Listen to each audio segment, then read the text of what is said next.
అందరికీ నమస్తే అండి. సో ఇక్కడ మనం ఇలా నిర్వహిస్తున్నటువంటి టాపిక్ దాడి తెలంగాణ భాష మీదనా అస్తిత్వం మీదనా అని.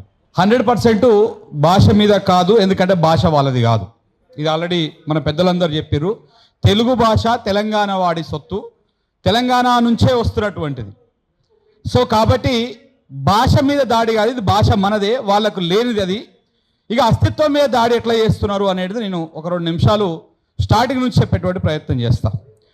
ఇది నిజంగా ఇంతకుముందుకు పృథ్వీరాజ్ అన్న చెప్పినట్టు రోషే విగ్రహం కాడ స్టార్ట్ అయింది. ఇది ఫిజికల్గా ప్రభుత్వ పరంగా చేస్తున్నటువంటి నిర్ణయాల విషయంలో ఒకటి ప్రభుత్వ నిర్ణయాలు ఫిజికల్గా విగ్రహాలు ఏర్పాటు చేయడము, రోషే విగ్రహం కావచ్చు, లేకపోతే బాలసుబ్రహ్మణ్య విగ్రహం కావచ్చు, రీసెంట్గా ఎన్టీఆర్ విగ్రహం కావచ్చు. విగ్రహాలనేమో పెట్టి ఫిజికల్గా మనల్ని చూపిస్తూ ఉన్నారు. ప్రభుత్వాల విధానాల పరంగా అస్తిత్వం మీద దాడి ఎట్లా జరుగుతుంది అనేది మనం చూడాలి. మన తెలంగాణ తల్లిని మార్చేసిరు, బతుకమ్మని తీసేసిరు.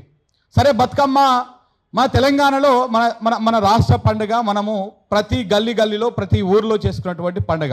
ఆ బతుకమ్మ పండుగను తీసేసిరు. ఆ పండుగని అవమానపరిచేటువంటి విధంగా ఇప్పటి పాలకులు చేస్తూ ఉన్నారు. ఇదొక విధంగా జరిగింది. రకరకాల ఉద్యమ చిహ్నాలన్నీ మార్చేసేటువంటి ప్రయత్నం చేస్తూ ఉన్నారు. చివరాఖరికి తెలంగాణ తల్లి విగ్రహాన్ని మార్చినప్పుడు అమరవీరుల స్తూపాన్ని కూడా మార్చుదామన్నటువంటి ప్రయత్నం చేస్తారు నేటి పాలకులు. అంటే ఆ స్తూపాన్ని కూడా మార్చేద్దాము అని చెప్పేసి. సో ఆ రకంగా జరుపుకుంటూ వచ్చింది. తెలంగాణ ఫస్ట్ మనము కొట్లాడింది, తెలంగాణ తెచ్చుకున్నది నీళ్లు, నిధులు, నియామకాలు. నీళ్ల విషయంలో గోదావరికి నీళ్లు తెచ్చేటువంటి, గోదావరిలో నీళ్లు ఉన్నటువంటి ప్రాణహిత నది, ఇంద్రావతి నది కలిసిన తర్వాత ఒక్క సుక్క కూడా తెలంగాణ ఆపుకోలేని పరిస్థితి ఉన్నది ఇవాళ. అంటే ప్రాణహిత నీళ్లు పోతున్నాయి, ఇంద్రావతి నీళ్లు పోతున్నాయి, గోదావరి మొత్తం కిందికి పోతుంది, దోసుకపోతూ ఉన్నారు. ఇక్కడ మనకు నీళ్లు లేవు.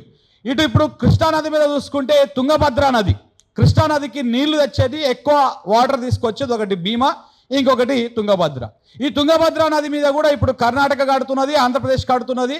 ఇక్కడ నీళ్లు రాకుండా చేస్తూ ఉన్నారు. అంటే ఇక్కడ ఒక ప్రయత్నం దీనికి ఎక్కడ మూలం పడ్డది? అధికారం మార్పిడి జరగగానే ఆదిత్యనాథ్ని తీసుకొచ్చుకొని, చంద్రబాబు నాయుడు మనిషి అయినటువంటి ఆదిత్యనాథ్ని తీసుకొచ్చుకొని ఇరిగేషన్ శాఖలో ఒక సలహాదారు పదవిని ఇచ్చిండు మన రేవంత్ రెడ్డి గారు. దేనికోసం ఇచ్చిర్రు? తెలంగాణ ఎండిపోవాలి, ఆంధ్ర పారాలి. ఇక్కడ గోదావరిలో ప్రాణహిత నీళ్ళు ఆగొద్దు, కృష్ణా మీద తుంగభద్ర నీళ్లు రావద్దు. సో దానికోసం ఏం చేసిరు? మనం నీళ్ళ కోసం కొట్లాడినాం కదా, నీళ్లు కిందకు వదిలిచ్చే కార్యక్రమం చేసిరు.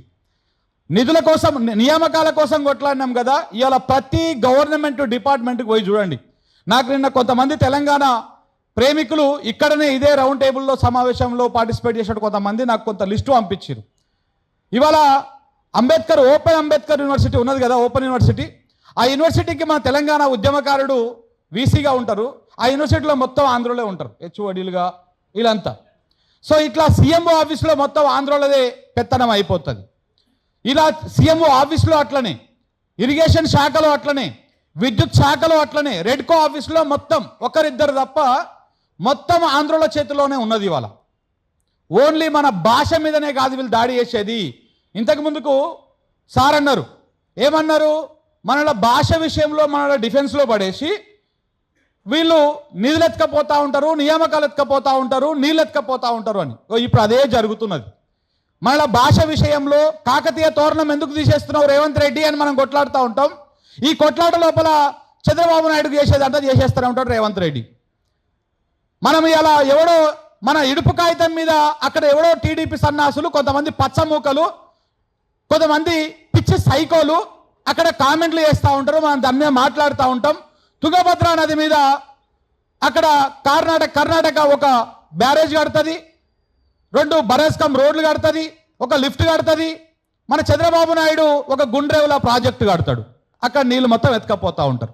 అంటే మనం భాష గురించే మాట్లాడుకుంటా ఉన్నాం. ఇక్కడ మన భాషను వాడు మార్చలేడు, మన భాషను వాడు డామినేట్ చేయలేడు. ఇప్పుడు మన పెద్దలు, మన వక్తలు చెప్పినట్టుగా ఎవడు మన భాషని అధిగమించలేడు, అది సాధ్యం కాని పని. కానీ మన వనరులను ఎత్తుకపోవడానికి ఒక అద్భుతమైనటువంటి అవకాశం ఉన్నది, రేవంత్ రెడ్డి రూపంలో కనపడతా ఉన్నది.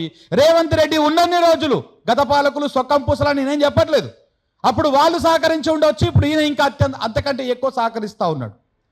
ఇప్పుడు రేవంత్ రెడ్డి ఉన్నన్ని రోజులు మనం దీన్ని అన్నిట్లని మొత్తం క్లియర్ చేసేసుకోవాలి, గోదావరి నీళ్లను దోసుకపోవాలి, సమ్మక్క సారక్క బారేజ్కు కేటాయించినటువంటి 47 టీఎంసీలను ఇవాళ మన పోలవరానికి ఎత్తుకపోవాలి, పోలవరం నుంచి తీసుకుపోయి కావేరికి తీసుకుపోవాలి.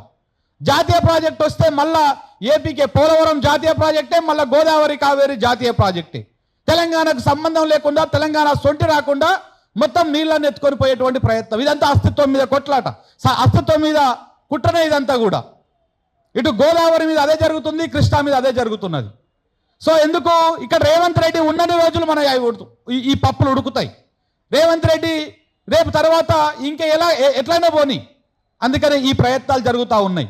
హైదరాబాద్ని 3 ముక్కలు చేయాలి, ఆ 3 ముక్కలలో కొత్తగా 2 కార్పొరేషన్లు ఏర్పాటు చేయాలి. దాంట్లో ఎవరి పెత్తనం కోసమో, ఎవరి స్వలాభాల కోసమో, లేకపోతే బీజేపీకి ఆధిపత్యం ఇవ్వడం కోసమో, ఇంకెవరి కోసమో పైనటువంటి వాళ్ళు బాగానే ఉంటారు. రేపు కష్టపడేది, నష్టపోయేది తెలంగాణ ప్రజలు, తెలంగాణ సమాజం. సో కాబట్టి ఇట్లా మాట్లాడుకుంటూ పోతే చాలా ఉన్నాయి.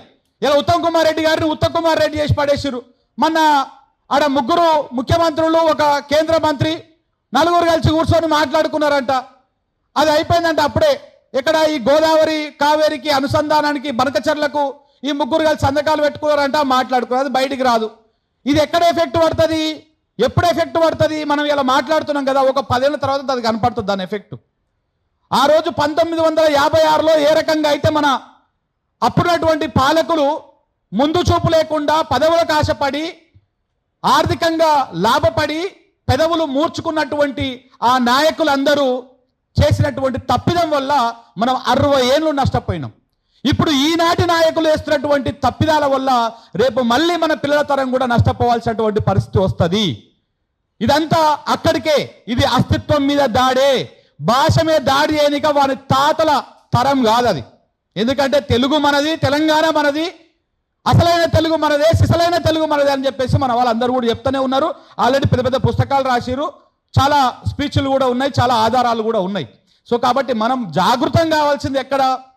ఇప్పుడు ఇంతకుముందుకు అన్న చెప్పినట్టు, పృథ్వీరాజ్ అన్న చెప్పినట్టు, ఇప్పుడు ఏదైనా సమస్య వచ్చినప్పుడు ఎవరికి వారుగా చీలికల పేలికల లెక్క విడిపోతా ఉన్నాం. అలా కాకుండా అందరము ఏకీకృతమైనప్పుడు, అందరము జాగృతమైనప్పుడు మన ఎదురుగా ఉన్నటువంటి శత్రువు ఎంత పెద్దటోడైనా కానీ కొంత భయపడతాడు, కొంత తగ్గుతాడు. మనం ఇలా ఎవరికి వాళ్ళుగా ఉంటే వాళ్ళకి ఇంకా ఎక్కువ అదవుతుంది. సో కాబట్టి టీడీపీ చేసే కుట్ర టీడీపీ చేస్తున్నది. తెలంగాణ అనేటువంటి పదం డిక్షనరీలో లేదని చెప్పేసి టీడీపీలు అనిపిస్తారు. అది బక్కని నరసింహ అన్నది కాదు, చంద్రబాబు నాయుడు అనిపించింది. ఆడోడో జనసేన అధినేత ఈడికి వచ్చేసి ఈడేమంటాడు, నీ అయ్యేలా జాగిరా అని అనిపోతాడు.